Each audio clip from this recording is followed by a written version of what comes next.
Rahim.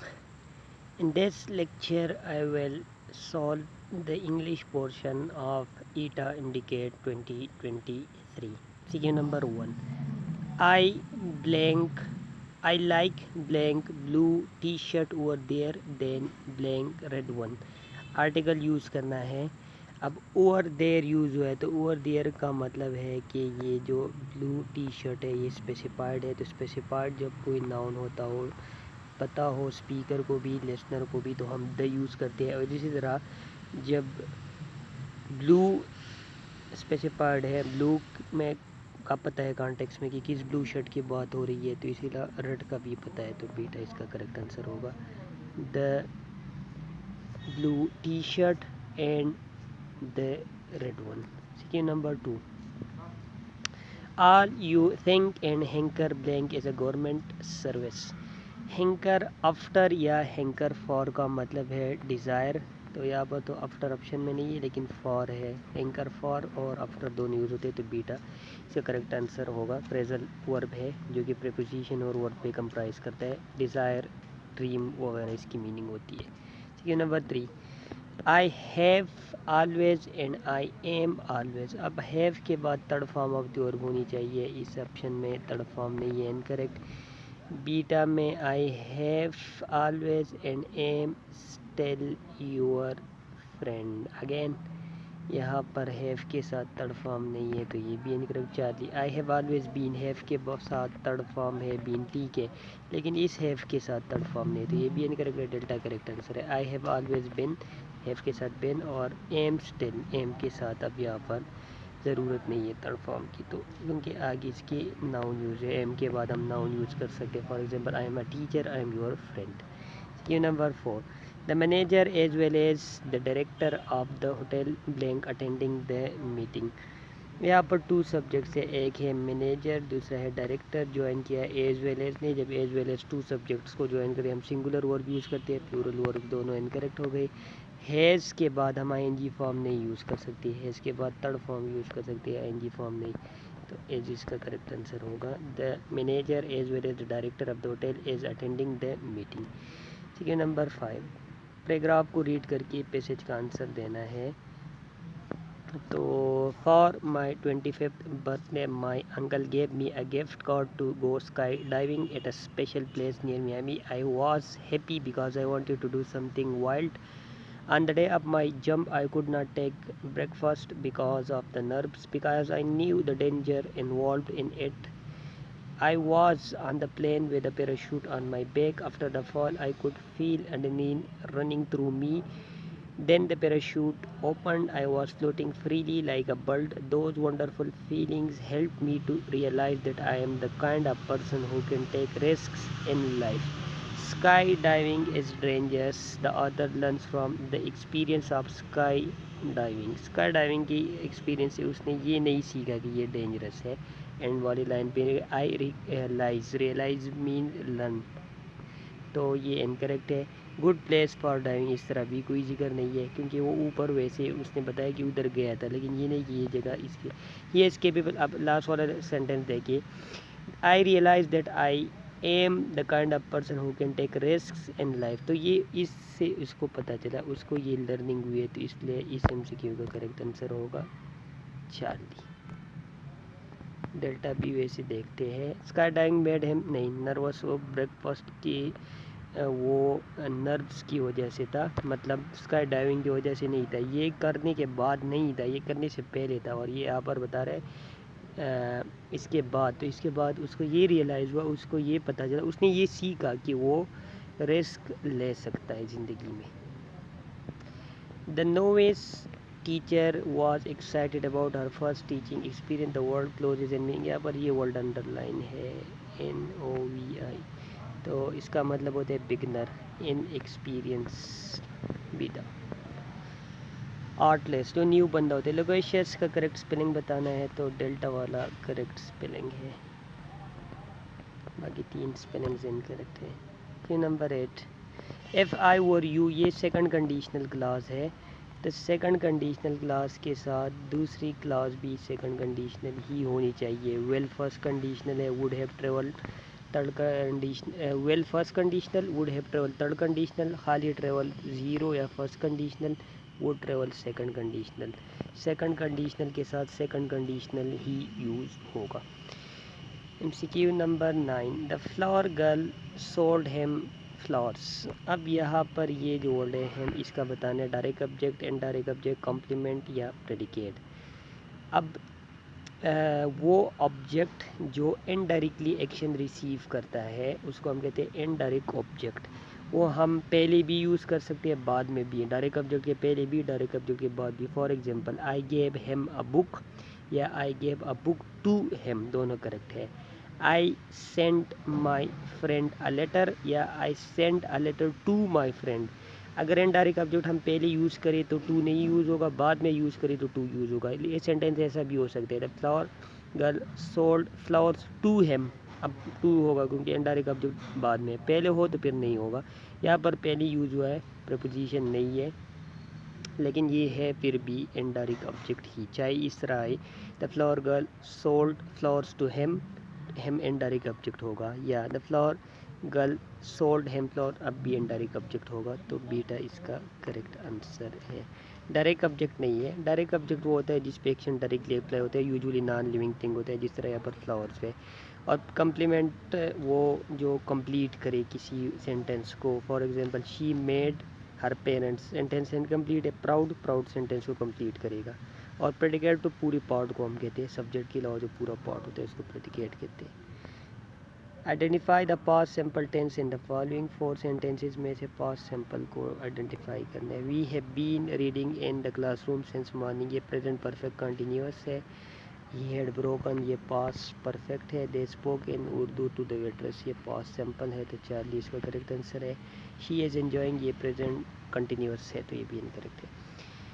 Cue number 11, something odd was happening all around the world, identify the underlined clause। ये independent clause है, या उसको main clause भी कहते हैं।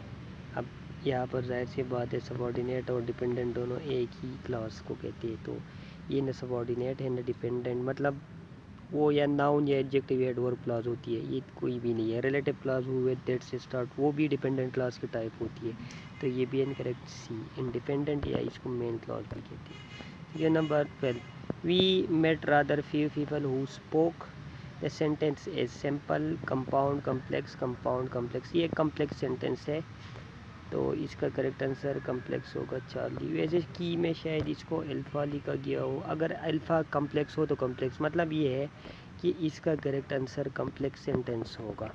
अब कम्प्लेक्स सेंटेंस वाला ऑप्शन, अगर ऑप्शन ए है तो ऑप्शन ए होगा, ऑप्शन बी है तो ऑप्शन बी, ऑप्शन सी है, option C, option D, option D, जो भी हो वो इसका करेक्ट आंसर होगा। क्योंकि इसमें टू क्लॉजेज है, हु स्पोक इंग्लिश, ये dependent clause, subordinate clause, we met the rather few people, ये मेन या इंडिपेंडेंट। एक मेन एक डिपेंडेंट क्लॉज, उसको हम कम्प्लेक्स सेंटेंस कहते हैं, तो ये कम्प्लेक्स सेंटेंस होगा। Question number 13, identify the sentence with correct punctuation and capitalisation. The automobile dealer handle three makes of course. जब हमने लिस्ट इंट्रोड्यूस करनी हो तो हम कॉलन यूज़ करते हैं, जिस तरह हम कहते हैं पाकिस्तान हैज़ 4 प्रोविंसेस, कॉलन आगे प्रोविंसेस के नाम लिखे। वी हैव 5 सब्जेक्ट्स, कॉलन आगे सब्जेक्ट्स के नेम्स लिखे। इसी तरह यहाँ पर कॉलन यूज़ होगा, तो यहाँ पर कॉलन नहीं है इस ऑप्शन में, तो ये इनकरेक्ट, इधर भी नहीं है, ये भी इनकरेक्ट। अब Toyota, Suzuki and Honda proper nouns के इनिशियल लेटर्स कैपिटल होते हैं, तो ये तीनों स्मॉल है, ये तीनों इनकरेक्ट हो गए। अल्फ़ा इसका करेक्ट आंसर है।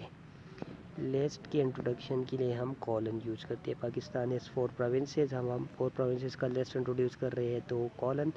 वी हैव 5 सब्जेक्ट्स, सब्जेक्ट्स का लिस्ट इंट्रोड्यूस कर रहे हैं तो कॉलन।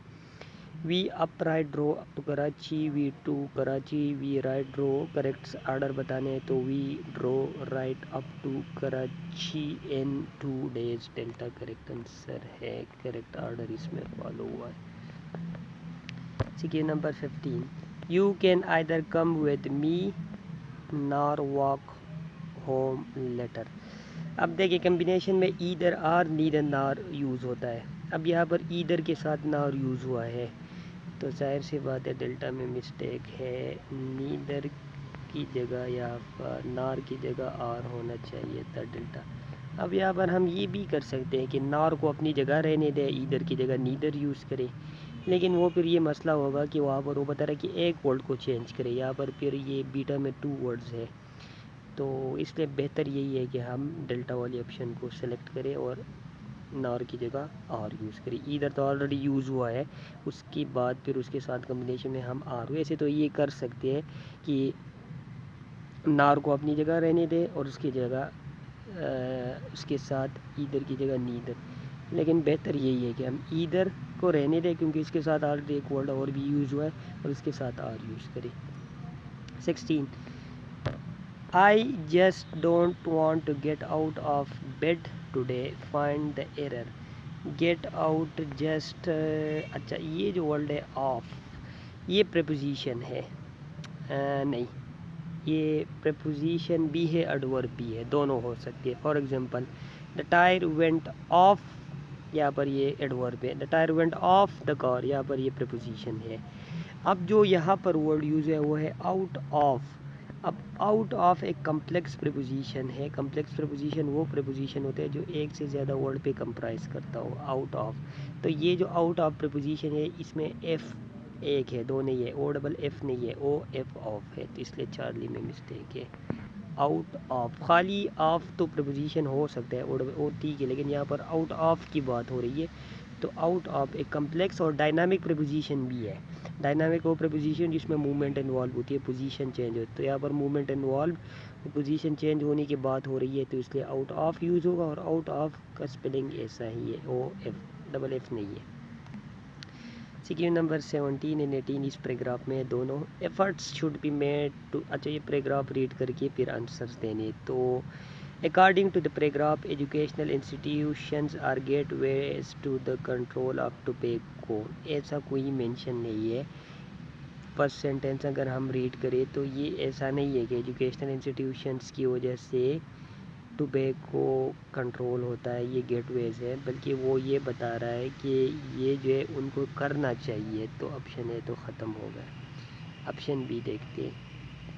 ऑप्शन बी है youths who start with soft drugs are likely to experiment with illegal drugs. अब जैसे ही हम ये सेकंड सेंटेंस पलटे हैं, most of the youths usually start with soft drugs, soft drugs start करते हैं और उसके बाद वो मूव करते हैं हार्ड ड्रग्स। हार्ड ड्रग्स को हम इलीगल ड्रग्स भी कहते हैं, मतलब जो अलाउड ना हो। अब जो सॉफ्ट ड्रग्स है, जिस तरह यहाँ पर सिगरेट वगैरह गिवन है, वो तो अलाउड होता है, लीगल होता है, लेकिन जो नहीं हार्ड इलीगल होता है वो अलाउड नहीं होता। तो वो बता रहा है कि जो स्टार्ट करते हैं तो वो एक्सपेरिमेंट, वो लीड करते हैं, उस तरफ जाते हैं, पहले स्टार्ट करते हैं सॉफ्ट से और फिर उस तरफ। तो बीटा में ये बात मेंशन है। चार्ली में people who do not smoke or drink are less likely to experiment with illegal drug. अब ये इन्फॉर्मेशन देखिए, लास्ट सेंटेंस में इस तरह के इन्फॉर्मेशन ज़रूर गिवन है कि जो लोग अर्ली एज में स्टार्ट करते हैं, तो अब पैराग्राफ में अर्ली एज की बात हो रही है, स्टेटमेंट में अर्ली एज की बात कोई नहीं है, तो इसलिए ये करेक्ट आंसर नहीं हो सकता।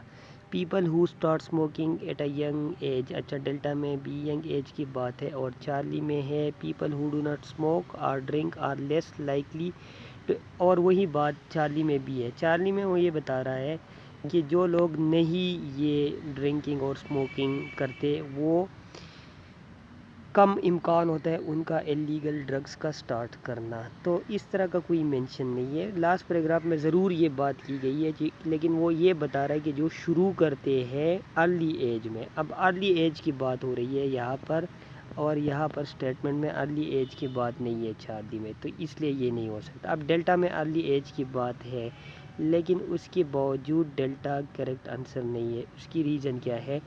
People who start smoking at a young age are less likely to experiment with illegal drugs। यहाँ पर वो क्या बता रहा है? यहाँ पर ये बता रहा है कि जो अर्ली एज में स्टार्ट करते हैं तो उसके चांसेस ज़्यादा होते हैं कि वो स्टार्ट करे ये इलीगल ड्रग्स। लेकिन इसका ये मतलब नहीं है कि जो नहीं स्टार्ट करते तो उनके चांसेस कम होते हैं। स्टेटमेंट में बता रहा है जो नहीं स्टार्ट करते उनके चांसेस कम होते हैं, पैराग्राफ में बता रहा है जो स्टार्ट करते हैं उसके चांसेस ज़्यादा होते हैं। अब ज़रूरी नहीं है कि जो स्टार्ट नहीं करते तो उनके चांसेस कम हो गए, इस तरह का पैराग्राफ में कुछ मेंशन नहीं है। और यहाँ पर हमने बताना है अकॉर्डिंग टू द पैराग्राफ, तो इसलिए according to the paragraph Charlie और डेल्टा नहीं हो सकते बल्कि बीटा होगा, क्योंकि बीटा में वो बात मेंशन है जो यूथ स्टार्ट करते हैं सॉफ्ट ड्रग्स तो वो एक्सपेरिमेंट करते हैं, आगे बढ़ के वो हार्ड ड्रग इस्तेमाल करते हैं। और ये मेंशन है इस सेंटेंस में जो मोस्ट से स्टार्ट है, जो मोस्ट से स्टार्ट है और एंड है यहाँ पर ETC। Most of the youths usually start with soft drug like cigarettes, chalia, gutkha, naswar and paan and then move to hard drugs.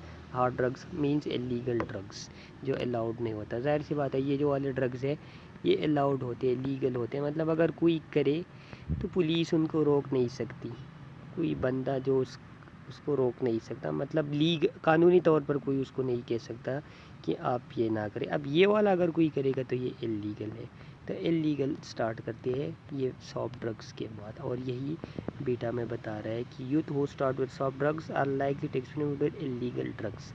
Smoking cigarette और ड्रिंकिंग अल्कोहल लीड्स टू।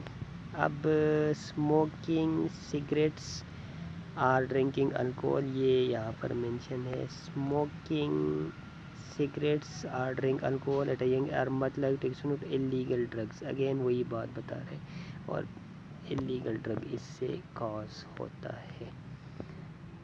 तो इसका करेक्ट आंसर होगा बीटा। और ऐसे भी पता चलता है कि स्मोकिंग सिगरेट और ड्रिंकिंग अल्कोहल एक नेगेटिव हैबिट है, तो इसका नतीजा पॉजिटिव लीगल तो नहीं हो सकता, सॉफ्ट भी नहीं हो सकता। और use of tobacco in education ये तो हो ही नहीं सकता कि सिगरेट पीने और अल्कोहल पीने से ये हो गए, क्योंकि एजुकेशन इंस्टीट्यूशन सिर्फ शुरू लाइन में मेंशन है और भी सिर्फ सजेशन के लिए मेंशन है, बाकी किसी चीज़ के लिए नहीं। और लास्ट लाइन में जिक्र ही इस चीज़ की है कि ये स्मोकिंग सिगरेट और ड्रिंकिंग अल्कोहल से इलीगल ड्रग शुरू होता है, ये एक्टिविटी शुरू होती है। ये थी ईटा इंग्लिश MDK 2018 की MCQs जिसकी मैंने डिस्कशन की 18 MCQs की।